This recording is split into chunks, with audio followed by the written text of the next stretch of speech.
नमस्ते दोस्तों। The world of GK and GS में आप सभी का स्वागत है। एग्जाम में आने वाले महत्वपूर्ण प्रश्न एग्जाम से पहले देखकर जरूर जाएं, जो काफ़ी ही महत्वपूर्ण प्रश्न हैं। तो देखते हैं कि कौन से प्रश्न ऐसे हैं जो काफ़ी महत्वपूर्ण हैं। ये सभी प्रश्न कक्षा 9th के हैं, जो आप लोगों को जरूर देखना चाहिए, जो कई परीक्षाओं में बार बार पूछे जाते हैं। जैसे डीएलएड का एग्ज़ाम, बीएड का एग्ज़ाम, बीपीएससी टीचर का एग्ज़ाम, बिहार एसएससी का एग्ज़ाम, एसएससी का एग्ज़ाम, बिहार पुलिस का एग्ज़ाम। इन सभी परीक्षाओं में ऐसे प्रश्न बार-बार पूछे जाते हैं। तो आप लोगों से अनुरोध है कि आप लोग ऐसे प्रश्नों को एक बार रिवीजन करके ज़रूर जाएँ। कुछ मिनटों का तो बात है, कुछ मिनटों में इन्हें रिवीजन कर लें और उसके बाद चले जाएँ। ऐसे प्रश्न आपके ध्यान में रहेंगे तो कभी भी ऐसे प्रश्न आपसे छूटेंगे नहीं। तो देखते हैं कि वो कौन से प्रश्न हैं जो काफ़ी महत्वपूर्ण हैं। जैसे प्रथम विश्व युद्ध और द्वितीय विश्व युद्ध तो हमें हमेशा याद रहना चाहिए कि प्रथम विश्व युद्ध कितने दिनों तक चला था, द्वितीय विश्व युद्ध कितने दिनों तक चला था, कब प्रारंभ हुआ, कब अंत हुआ, है ना? ऐसे प्रश्नों को हमेशा ध्यान में रखना चाहिए। तो हम देखते हैं ऐसे-ऐसे महत्वपूर्ण प्रश्नों को। देखिए पहला प्रश्न है, प्रथम विश्व युद्ध कब प्रारंभ हुआ? तो आप देख पा रहे हैं कि इसमें लिखा हुआ है। सारा प्रश्न का आंसर मैंने लिख दिया है ताकि पढ़ने में आप लोगों को देखने में सहूलियत हो। आप इसका स्क्रीनशॉट भी ले सकते हैं। स्क्रीनशॉट लेकर के आप इसे रख सकते हैं और इसे बाद में रिवीजन कर सकते हैं। तो अभी आप सुन लीजिए कि वैसे-वैसे प्रश्न जिसके आप कुछ सेकंड में, कुछ मिनटों में उसको सुन करके आप संक्षेप में याद कर सकते हैं। तो प्रथम विश्व युद्ध कब प्रारंभ हुआ? तो प्रथम विश्व युद्ध 1914 में प्रारंभ हुआ था। प्रथम विश्व युद्ध का अंत कब हुआ? तो प्रथम विश्व युद्ध का अंत 1918 में हुआ। तो इसी से आप आंकड़ा लगा लीजिए कि 1914 में शुरू हुआ, 1918 में यदि अंत हुआ तो कितने वर्षों तक चला? 4 वर्षों तक चला। प्रथम विश्व युद्ध जो है 4 वर्षों तक चला था। प्रारंभ हुआ 1914 में और अंत हुआ 1918 में। वही तीसरा प्रश्न है, प्रथम विश्व युद्ध में किसकी हार हुई? तो जब कई देश लड़ेंगे तो किसी की जीत किसी की हार होगी ही। तो इसमें प्रथम विश्व युद्ध का जब अंत हुआ तो किसी का तो हार हुआ ही होगा। तो प्रथम विश्व युद्ध में किसकी हार हुई? प्रथम विश्व युद्ध में जर्मनी की हार हुई। वही कोई जीतेगा भी। तो लोग जो देश थे वो गुटों में मिले हुए थे।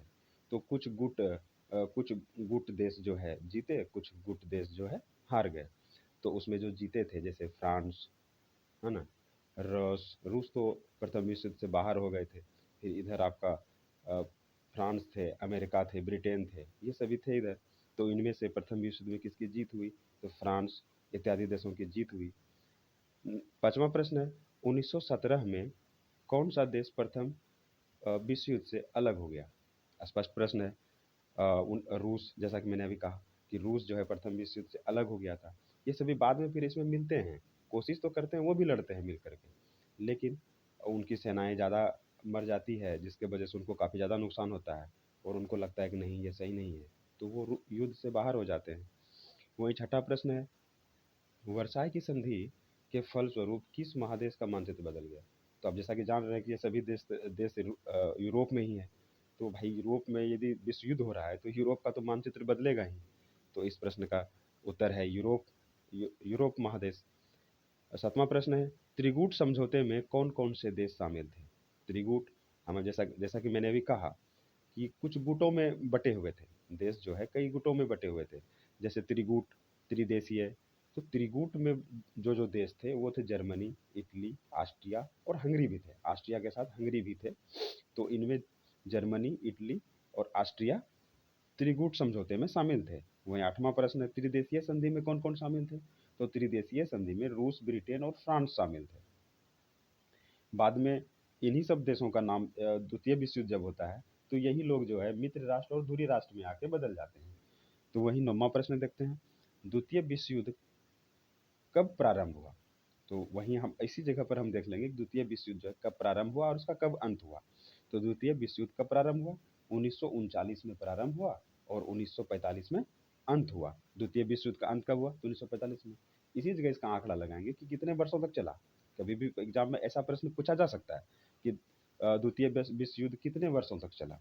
6 वर्ष, 5 वर्ष, 4 वर्ष। तो इसका सही उत्तर क्या होगा? 6 वर्षों तक। 39 से 45, 6 वर्ष। वहीं अगले प्रश्न को देखते हैं। 11वां प्रश्न है, जर्मनी को पराजित करने का श्रेय किस देश को जाता है? तो जर्मनी को देखते हैं। जर्मनी को पराजित करने का श्रेय रूस को जाता है। रूस काफ़ी शक्तिशाली था। उनके पास 15 लाख सेनाएँ थी, तो काफ़ी मजबूत था रूस। तो उन्होंने जर्मनी को अच्छा टक्कर दिया और उन्होंने जीता। फिर 12वां प्रश्न है, द्वितीय विश्व युद्ध में पहला एटम बम कहाँ गिराया गया था? जब द्वितीय विश्व युद्ध शुरू हुआ, तो आपको पता होगा कि जापान को नास्तानाबूद कर दिया गया था। तो जापान पर जो है अमेरिका ने बम गिराया। जापान को ज़्यादा ही साम्राज्यवादी बनता जा रहा था। छोटा-सा देश है और काफ़ी साम्राज्यवादी बनता जा रहा था। उनको कंट्रोल करने के लिए अमेरिका ने एक छुटकू-सा बम उसके ऊपर गिराया, जिसके कारण उसको नास्ता-नाबूद कर दिया। और उसके बाद ही जो है द्वितीय विश्व युद्ध अंत हो गया। द्वितीय विश्व युद्ध का अंत हो गया। तो देखते हैं, द्वितीय विश्व युद्ध में पहला आइटम बम कहाँ गिराया गया था? आपको पता होगा कि जापान के नागा हिरोशिमा पर गिराया गया था। नागासाकी पर तो सेकंड बम गिराया गया था, तो हिरोशिमा पर जो है पहला बम गिराया गया था। किस तारीख को गिराया था? आपको पूछ सकता है एग्जाम में कि किस तारीख को गिराया गया था। तो आपको पता होना चाहिए कि यह जो है हिरोशिमा पर 6 अगस्त को गिराया गया था, जबकि 3 दिन के बाद, अगले ही 3 दिन के बाद नागासाकी पर दूसरा बम गिरा दिया जाता है और जापान का कहानी तमाम। द्वितीय विश्व युद्ध में दूसरा आइटम बम कहाँ गिराया गया? नागासाकी पर, 9 अगस्त को। 6 अगस्त को हिरोशिमा पर और 9 अगस्त को नागासाकी पर। वहीं द्वितीय विश्व युद्ध का अंत कब हुआ? तो 1945। ये क्वेश्चन रिपीट है दोस्तों। तो 1945 में जो है द्वितीय विश्व युद्ध का अंत हो गया। तो नेक्स्ट प्रश्न है 15वां, क्या है कि राष्ट्र संघ की स्थापना कब हुई? तो राष्ट्र संघ की स्थापना 1920 में हुई। इसी जगह पर हम लोग को एक क्वेश्चन याद रखना है, वर्साई की संधि कब हुई? तो वर्साई की संधि कब हुई थी? वर्साई की संधि 1919 में हुई। वर्साई की संधि होने के बाद ही राष्ट्र संघ का निर्माण हुआ। तो वर्साई की पहले संधि हुई और उसके बाद राष्ट्र संघ का निर्माण हुआ। 16वां प्रश्न क्या है, प्रथम विश्व युद्ध का तत्कालिक कारण क्या था? प्रथम विश्व युद्ध का तत्कालिक कारण क्या था? प्रथम विश्व का तत्कालिक कारण क्या था? जब युद्ध हो रहा है तो कुछ न कुछ तो कारण रहा होगा, तभी तो युद्ध होगा। तो इसका कारण था आर्क ड्यूक फर्डिनेंड की हत्या। आर्क ड्यूक फर्डिनेंड की हत्या। इसको याद रखने के लिए एक छोटा सा ट्रिक हम यदि देखें, तो जैसे आम फड़फड़ा गया, मतलब फड़फड़ाना मतलब फर्डिनेंड। आ से आर्क, आर्क ड्यूक, इस तरह से हम याद रख सकते हैं। और ये कौन था दोस्तों? ये था ऑस्ट्रिया के राजकुमार। तो ऑस्ट्रिया के राजकुमार, अ से ऑस्ट्रिया, ओ से आर्क ड्यूक, फड़फड़ा गया मतलब फर्डिनेंड की हत्या। जब कोई हम जब जब किसी की हत्या होती है, जब कोई मर जाता है तो वो क्या होता है? फड़फड़ा जाता है। तो वही यहाँ पर हुआ। तो ट्रिक क्या है? आर्क ड्यूक फर्डिनेंड की हत्या का ट्रिक क्या है? आम फड़फड़ा गया, यानी ऑस्ट्रिया के राजकुमार आर्क ड्यूक फर्डिनेंड की हत्या हो गई। और जैसे ही हत्या होती है वैसे ही युद्ध प्रारंभ हो जाता है। एक देश दूसरे देश के खिलाफ जो है लड़ने लगता है और विश्व युद्ध शुरू हो जाता है। वहीं 17वां प्रश्न देखिए, द्वितीय विश्व युद्ध का तत्कालिक कारण क्या था? द्वितीय विश्व युद्ध का तत्कालिक कारण क्या था? द्वितीय विश्व युद्ध का तत्कालिक कारण देखें तो जर्मनी द्वारा पोलैंड पर आक्रमण। द्वितीय विश्व युद्ध फिर हुआ तो इसका भी तो कुछ कारण रहा होगा। जर्मनी काफ़ी ज़्यादा जो है परेशान था, काफ़ी ज़्यादा जो है अपमानित महसूस कर रहा था, जिसके वजह से जो है जर्मनी बौखला रहा था युद्ध करने के लिए। तो जर्मनी द्वारा पोलैंड पर आक्रमण किया गया। तो यहाँ पर यदि इसको हम ट्रिक के माध्यम से याद करें तो एक छोटा सा ट्रिक है, पाँव रोटी जल गया। छोटा सा ट्रिक, कितना मज़ेदार ट्रिक है, पाँव रोटी जल गया। यानी कि जर्मनी द्वारा पोलैंड पर आक्रमण, जरा कौन? पोलैंड ना। तो पोलैंड पर आक्रमण किया गया, यानी कि पाँव रोटी जल गया। छोटा सा ट्रिक है, एकदम गजब तरीके से जो है इसको हम याद रख सकते हैं। अब देखिए 18वां प्रश्न है, यूरोप में गुटबंदी का जन्मदाता किसे माना जाता है? भाई कोई तो होता है ना एक, जैसे महाभारत में शकुनी मामा थे, युद्ध करा दी, महाभारत करा दी। उसी प्रकार से यहाँ विश्व युद्ध था। तो विश्व युद्ध प्रारंभ करवाने का श्रेय जाता है किसको? महाशय को, जर्मनी के चांसलर बिस्मार्क को, है ना। तो यूरोप में गुटबंदी का जन्मदाता किसे माना जाता है? जर्मनी के चांसलर बिस्मार्क को। और भी कई सारे कारण थे विश्व युद्ध का, लेकिन जर्मनी का चांसलर बिस्मार्क का काफ़ी ज़्यादा योगदान था इन सब चीज़ों में। तो 19वां प्रश्न है, प्रथम और द्वितीय विश्व युद्ध में कितने कितने कितने वर्षों तक चला? तो ऐसे प्रश्न को भी ध्यान में रखना है। जैसे प्रथम विश्व युद्ध 4 वर्षों तक चला, द्वितीय विश्व युद्ध 6 वर्षों तक चला।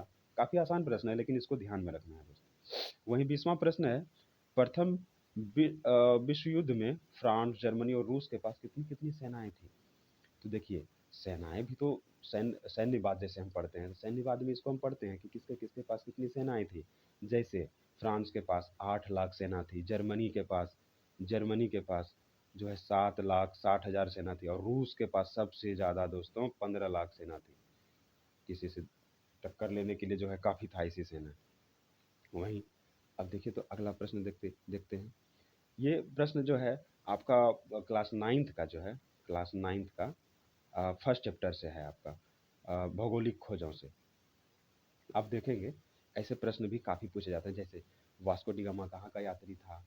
तो ऐसे प्रश्न आपसे बार-बार छोटे-छोटे परीक्षाओं में, बिहार पुलिस, डीएलएड, है ना? बिहार एसएससी, ऐसे परीक्षाओं में बार-बार रिपीट करते हैं कि वास्को डी गामा कहाँ का यात्री था? तो भाई वास्को डी गामा जो है पुर्तगाल का यात्री था। यूरोप वासियों ने दिशा सूचक य यंत्र का प्रयोग किनसे सीखा? तो अरबों से। ऐसे प्रश्न डीएलएड परीक्षाओं में कई बार पूछे गए हैं, रिपीट करते हैं ऐसे प्रश्नों को। प्रीवियस ईयर क्वेश्चन में भी पूछा गया है ऐसे प्रश्नों को। यूरोप वासियों ने दिशा सूचक यंत्र का प्रयोग किनसे सीखा? वहीं देखिए 23वां प्रश्न है, उत्तम आशा अंतरीप की खोज किसने की? तो आपको पता होगा उत्तम आशा अंतरीप की खोज किसने की थी? डियाज बार्थोलोमियो ने की थी। वहीं 24वां प्रश्न है कि अमेरिका की खोज किसने और कब की?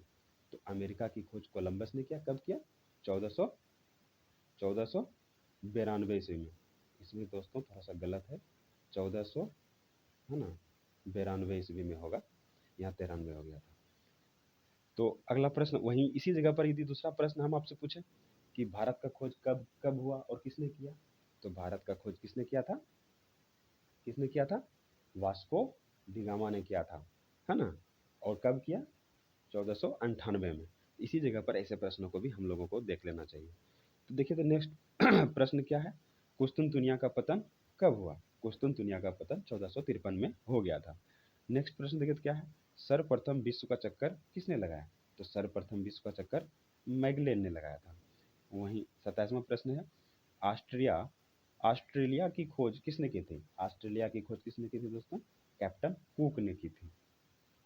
वहीं 28वां प्रश्न है, भारत में अंग्रेजी ईस्ट इंडिया कंपनी की स्थापना कब हुई थी? तो भारत में अंग्रेजी ईस्ट इंडिया कंपनी की स्थापना कब हुई? 1600 ईस्वी में। 1600 ईस्वी में हुआ। उसके बाद से ही धीरे धीरे अंग्रेज हमारे देश में आकर के बस गए और हम लोगों को गुलाम बनाने की प्रक्रिया जारी रखे। तो अगला प्रश्न क्या है देखिए तो 29वां, भारत में डेनिश ईस्ट इंडिया कंपनी की स्थापना कब हुई? इस तरह का कई सारे ईस्ट इंडिया कंपनी है जिनको हमेशा हमको याद रखना, जैसे फ्रांसीसी east India company, Danish east India company, Dutch east India company, इस सब को याद रखें क्योंकि कोई भी परीक्षा में ऐसे प्रश्न पूछे जा सकते हैं। वहीं देखिए पुर्तगालियों ने एक नई किस्म की हल्के तेज चलने वाली जहाज बनाया था जिसका नाम क्या था? कैरावल। पुर्तगालियों ने जो है एक नए हल्का मतलब उस समय जो है भौगोलिक खोज चल रहा था, है ना? एक देश से दूसरे देश को खोजने की प्रक्रिया चल रही थी, साम्राज्यवादी प्रक्रिया चल रही थी। लोग इधर से उधर, इधर से उधर, इधर से उधर खोज रहे थे देशों को। तो इस तरह से जो है दोस्तों क्लास 9th के कुछ महत्वपूर्ण प्रश्नों को हम लोगों ने देखा, जो विश्व युद्ध और प्रथम विश्व युद्ध और द्वितीय विश्व युद्ध के इतिहास से प्रश्न थे और प्रथम चैप्टर के जो है भौगोलिक खोजों से कुछ प्रश्न थे। ऐसे ही महत्वपूर्ण महत्वपूर्ण प्रश्नों को मैं हर एक सीरीज में लेकर आऊँगा, जिन्हें आप ज़रूर देखें, वीडियो स्पीड करके सुन लें या फिर आप स्क्रीनशॉट लेकर के इसको रख लें और बाद में एक बार ज़रूर इनको देख करके जाएँ, जो काफ़ी महत्वपूर्ण प्रश्न हैं। कंपटीशन में प्रश्न कहाँ से आते हैं? आपको सभी टीचर्स क्या करते हैं? रिकमेंड करते हैं आपको क्लास 9th 10th एनसीईआरटी पढ़ने के लिए। उसी प्रकार से ऐसे प्रश्न काफ़ी महत्वपूर्ण हैं, जो आपको यहाँ से पूछे जाते हैं।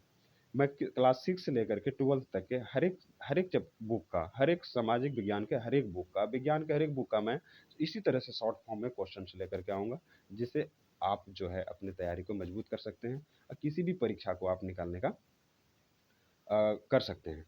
तो इसलिए यदि आपको हमारा वीडियो अच्छा लगे तो लाइक ज़रूर करें और कमेंट्स करके बताएं कि कैसा लगा। और हमसे यदि जुड़ना चाहते हैं आप तो हमारे चैनल को सब्सक्राइब करें। और और भी बहुत बहुत धन्यवाद आपको पूरा वीडियो देखने के लिए। Thank you.